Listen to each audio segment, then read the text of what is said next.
Sorry ass DJ.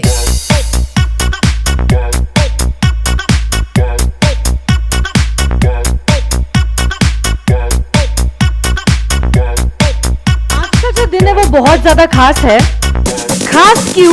क्योंकि आज मैं आपको बताने वाली हूं कि how you are suppose to prepare for your examination, कि कैसे आपको स्मार्ट स्टडिंग जो है। सारे बच्चे मुझे पूछते हैं कि मैम समझता सब कुछ है पर घर पे कैसे पढ़ाई करे, वो हमें ये समझ में नहीं आया। तो प्लीज मैम हमें गाइड कीजिए कि कैसे घर पे पढ़ाई की जा सकती है। देखो ये सारे टिप्स जो आज के सेशन में मैं आपको देने वाली हूं, they are not going to be confined only to my subject. घर पे जाके आपको चाहे कोई भी सब्जेक्ट क्यों ना पढ़ना हो, चाहे वो आपकी बीकॉम एग्जामिनेशन के लिए, आपके प्रोफेशनल कोर्स सीए के लिए है, या चाहे आप कोई भी स्टूडेंट क्यों ना हो, कोई भी पर्टिकुलर सोर्स में स्ट्रीम में आपको अगर दिक्कत आ रही है घर पे पढ़ने की, तो ये सारा लेक्चर जो है, ये सारे टिप्स जो है आपको बहुत ज्यादा यूजफुल होने वाले हैं on how you are suppose to study smart. So basically हमें डोंकी वर्क नहीं करना है, गधा मजूरी नहीं करनी है, हमें सही तरीके से सही चीज सही वक्त पे पढ़ने के लिए आनी चाहिए। अब देखो, जब कभी भी आप पढ़ने बैठते हो, पढ़ने बैठने के पहले आपको एक चीज करना बहुत ज्यादा जरूरी है, and that is you are suppose to prepare a time table. जो भी हो, आपको एक टाइम टेबल बनाना जरूरी है कि आपको पढ़ना कितना है और एग्जामिनेशन के लिए दिन कितने बचे हैं। तो हर महीने, हर हफ्ते, इनफैक्ट हर दिन आपको कितना पढ़ना है, ये दिन शुरू होने के पहले आपके माइंड में प्लान क्लियर होना चाहिए। पढ़ने बैठे उसके बाद आपको टाइम वेस्ट नहीं करना है ये सोच के कि अभी मैं पढ़ाई कौन से सब्जेक्ट से शुरुआत करूं। आपका माइंड ऑलरेडी फिक्स्ड होना चाहिए कि सुबह के 8 बजे मैं ये टॉपिक करने वाला हूं और शाम के 4 बजे मुझे ये टॉपिक करना है। देखो, आपका पूरा टाइम टेबल रेडी होना चाहिए एवरी डे, ओके, कि मुझे कितने घंटे पढ़ाई करनी है और इन घंटों में मुझे क्या क्या पढ़ना है। Everything should be planned. You know, एक बहुत फेमस कहावत भी है, बेंजामिन फ्रैंकलिन जी ने कही है that yes, by failing to prepare, by failing to prepare you are preparing to fail. तो अगर आपका प्लान नहीं है, आप समझ लो you are planning to fail in the examination. तो टाइम टेबल फिक्स्ड होना चाहिए कि कौन से दिन पे, कौन से घंटे पे आपको क्या पढ़ाई करनी है। अब देखो, बहुत बार ऐसा होता है स्पेशली इंडियंस के साथ, that we are very good planners but very bad at execution. तो देखो, ये प्रॉब्लम क्यों आता है? प्लान्स तो हम लोग बढ़िया बना लेते हैं, बट एग्जीक्यूशन का जब समय आता है तो मोटिवेशन ही नहीं मिलता है ना पढ़ने के लिए। तो अब मोटिवेशन मिलने के लिए आपको क्या करना चाहिए? देखो, you are suppose to reward yourself. आप डिसाइड कर लेना, चलो फ्राइडे के दिन ये सुपर हिट मूवी जो है वो रिलीज हुई है, ये मूवी मैं तभी देखने जाऊंगा जब हफ्ते भर में मेरा ये जो प्लान है ये फुलफिल हो जाए। अगर मैंने ये सारी चीजें जो प्लान की है, प्लान के मुताबिक चले, तो संडे के दिन शाम में मैं ये मूवी के लिए चले जाऊंगा। या सिर्फ फॉर एग्जांपल, आप फूडी हो, खाना आपको बहुत ज्यादा पसंद है, तो अगर मैंने हफ्ते भर में ये टाइम टेबल फॉलो किया है, I will reward my self कि संडे इवनिंग को मैं ये रेस्टोरेंट में जाऊंगी और जो भी मेरा मनपसंद डिश है वो मैं खाऊंगी। तो जब आप अपने आप को रिवॉर्ड करते हो, आपको मोटिवेशन मिलता है पढ़ने के लिए। देखो, मोटिवेशन किसको पसंद नहीं है? तो कुछ ना कुछ एक चिराग, कुछ ना कुछ एक उम्मीद आपको आपके आंखों के सामने नजर आनी चाहिए, ताकि उस चीज को हासिल करने के लिए आप और भी ज्यादा मेहनत से पढ़ाई करो। चाहे वो गोल शॉर्ट टर्म है, लॉन्ग टर्म है या मिड टर्म है, उससे फर्क नहीं पड़ता। अगर आपने आपका टारगेट अचीव किया है, reward yourself, it is surely going to increase your motivation to study. तो अगर आप मोटिवेटेड वे में स्टडी करना चाहते हो, छोटे छोटे रिवॉर्ड्स से अपने आप को खुश करो।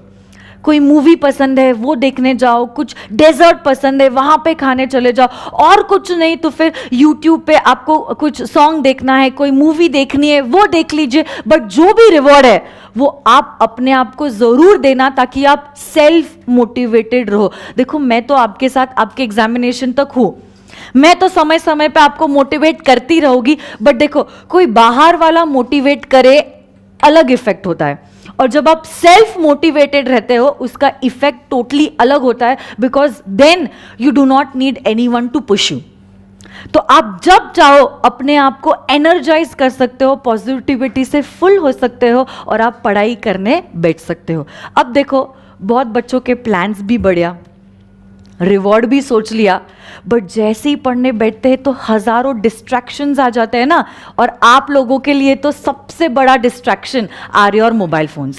मोबाइल फोन्स जिसमें इतने सारे सोशल मीडिया है, फेसबुक है, व्हाट्सएप है, ट्विटर है, पता नहीं इंस्टाग्राम है, पता नहीं क्या सारी चीजें आपके फोन में भरी हुई है। जैसे ही बैठते हो पढ़ने के लिए, अरे चलो एक सेल्फी ले लेता हूं, सेल्फी पढ़ते वक्त, बट फिर दूसरे को भी बताए ना कि मैंने पढ़ना चालू कर दिया। बेटा ये सारी चीजों से बाहर आओ, ये सारी चीजें जो है आपको सिर्फ डिस्ट्रैक्ट कर रही है और आपके पढ़ाई में से आपका फोकस जो है वो हटा रही है। तो बेसिकली ये सारे डिस्ट्रैक्शंस आपको दूर कर रही है from the things that you want to achieve in your life. So this is not what you want in life. आपको पता है कि आपका गोल क्या है, और इसी गोल के बीच में ये सारा सोशल मीडिया, ये सारे डिस्ट्रैक्शंस जो है वो बीच में आ रहे हैं, उनको हटाना बहुत ज़्यादा ज़रूरी है। कुछ महीनों के लिए अगर आपने आपका फ़ोन बंद कर दिया तो कुछ बड़ी बात नहीं होने वाली है। इफ नॉट एनीथिंग, एटलीस्ट आपका जो नेट पैक है उसे बंद करवा लीजिए। फोन अगर आपको लगता है बहुत ज्यादा जरूरी है, use it only for the things that it should be used.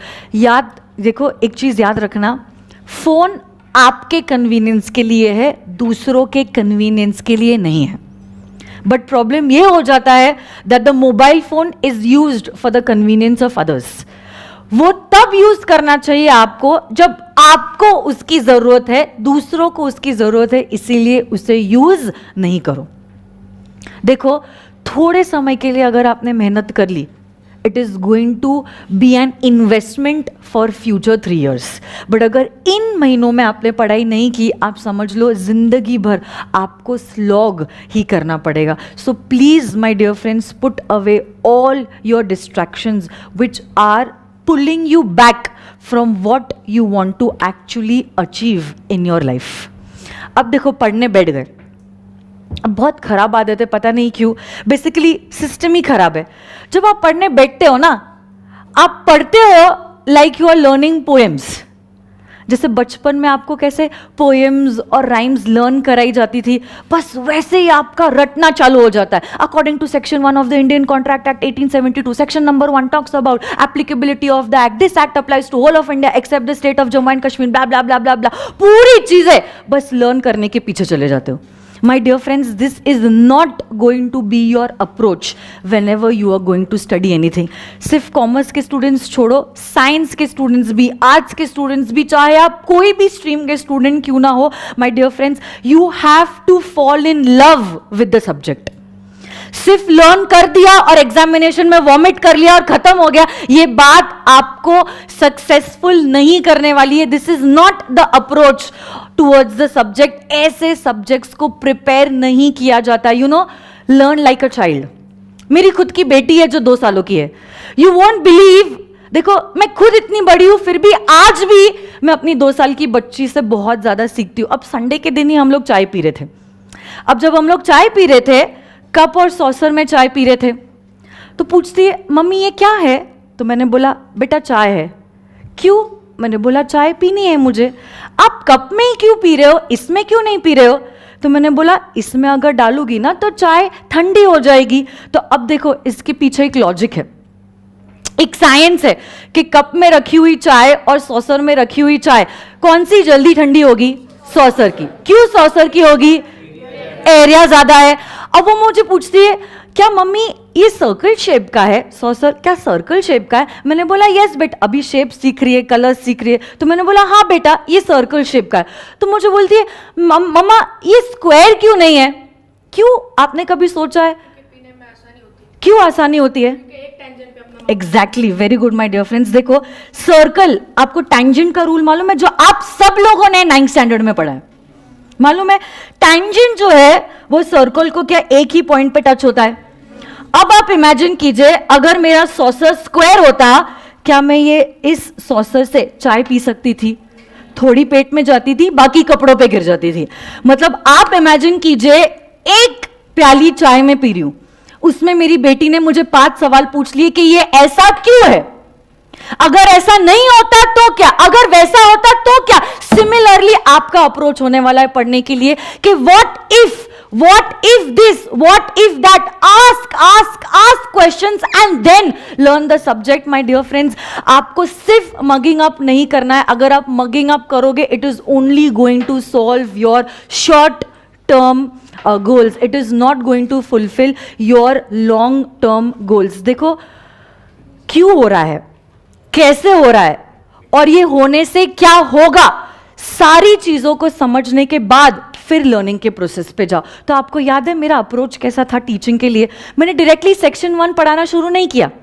मैंने ये नहीं कह दिया section 1 applicability, act applies to whole of India except Jammu and Kashmir. अगर मुझे ऐसे बोलना होता तो मेरा सेशन 1 तो 10 मिनट में ही खत्म हो जाता।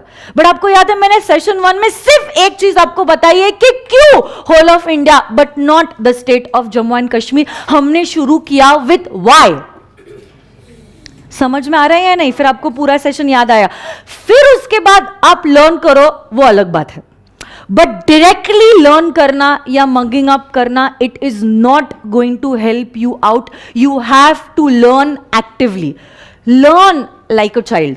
हर कोई चीज के लिए अपने आप को सवाल पूछो कि ये ऐसा क्यों है। देखो लॉ भी किसने बनाया है? Is it human beings?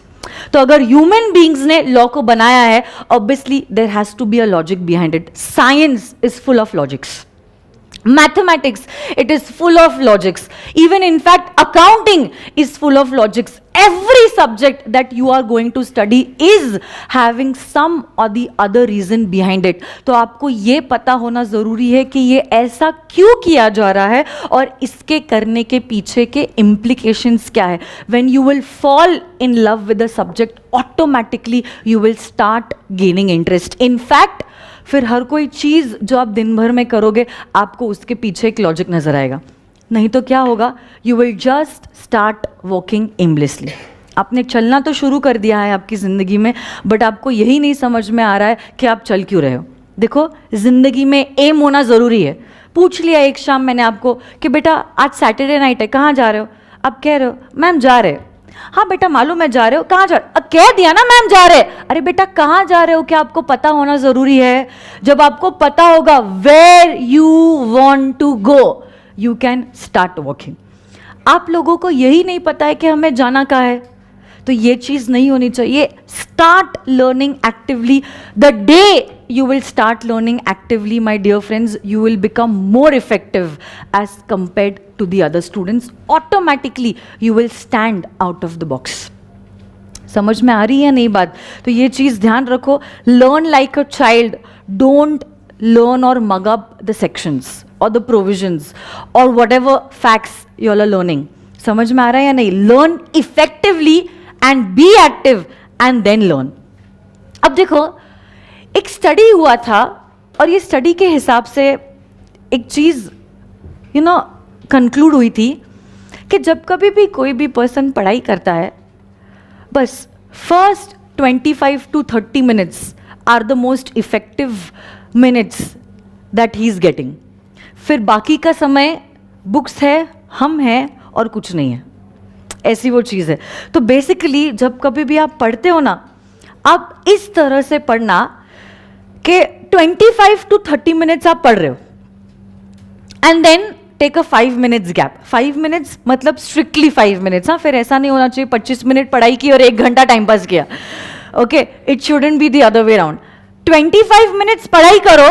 Music सुनना पसंद है, सोच लेना ये गाना मैं सुनूंगा, ये 25 मिनट्स 30 मिनट्स पढ़ने के बाद वो गाना सुन लो एंड वापस से पढ़ने बैठ जाओ। तो 25-30 मिनट्स के इंटरवल्स में जब आप पढ़ोगे ना, क्या होता है, आपका माइंड इज गेटिंग चार्ज्ड।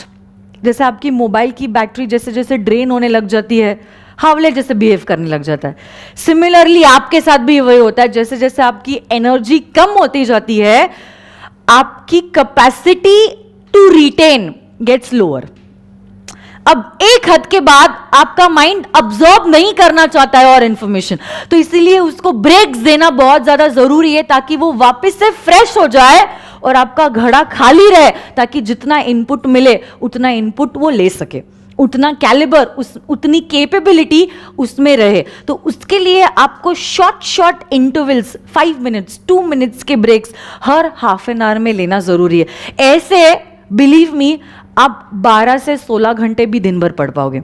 मैं खुद 12 से 13 घंटे पढ़ती थी जब मैं सीए एग्जामिनेशन दे रही थी तब, and Swapnil sir used to study for around 15 to 16 hours in a day.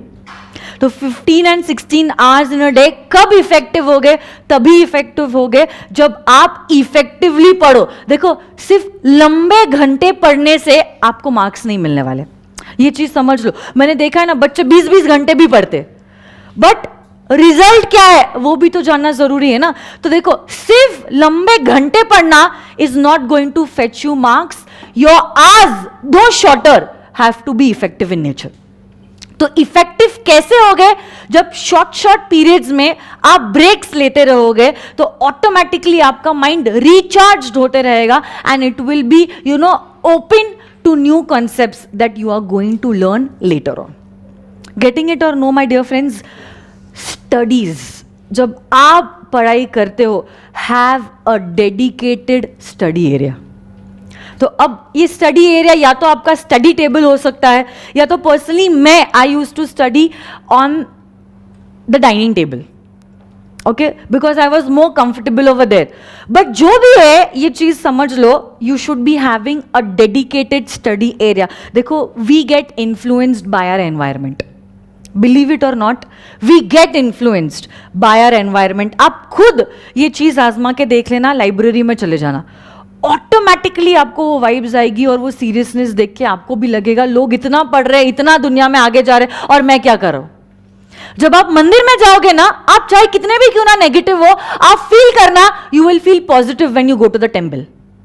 Have you felt that? वो पॉजिटिविटी हमें अट्रैक्ट करती है, मतलब ऑटोमेटिकली वो वाइब से हम रिचार्ज हो जाते हैं। We get influenced by the environment in which we are staying. अब देखो, आप पढ़ाई कर रहे हो कहां पे? स्टडी टेबल पे नहीं, बट बेड पे।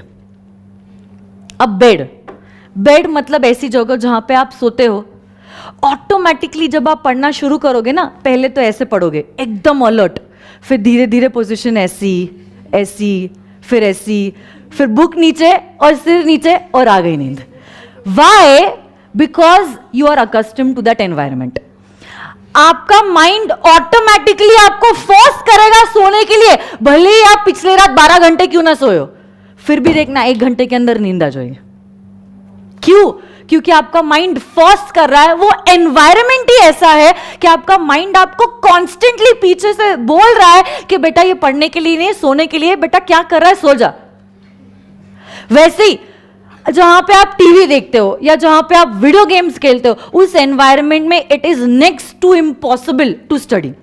आप बैठ के देखो, हॉल पे सोफा पे बैठ जाओ जहां पे टीवी सामने, और पढ़ाई करने की शुरुआत कीजिए। आपको हर वो कोई सीरियल याद आएगा, हर वो कोई मूवी याद आएगी जो आप कभी देखते भी नहीं हो, क्योंकि आपका माइंड बोल रहा है बेटा टीवी है सामने, तू सोफा पे बैठा है, बुक्स कहां है, बुक्स को हटा, टीवी देख। So you get influenced by the environment. So study in that area which is dedicated for studies. अगर आप हॉस्टल्स में रहते हो, आपको लगता है कि वहां पे पॉसिबल नहीं है, join a library. Join a library so that you get accustomed to the library environment and you study in the library. Library में वैसे भी आप बाकी सारी चीज़ें कर नहीं पाओगे, तो automatically the last option that will be left is to study. तो देखो, of course पहले कुछ दिन आपको बहुत ज़्यादा मुश्किल होगा, आपको हर वो डिस्ट्रैक्शंस याद आएंगे जो नहीं आने चाहिए, बट देखो कुछ समय बाद you will get habituated. जैसे अब देखो, जब आप सुबह उठते हो, आपको मालूम है you have to brush your teeth, you have to have milk, you have to take a bath and then you have to get ready and come to class. क्या आपको ये सारी चीजें करने के लिए कोई कहता है? It has become a habit.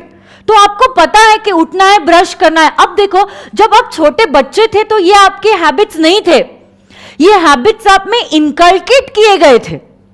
आपको ये सारी चीजें सिखाई गई थी कि बेटा उठने के बाद सबसे पहली चीज जो आपको करनी है, that is you are suppose to brush your teeth, you are being trained to do this.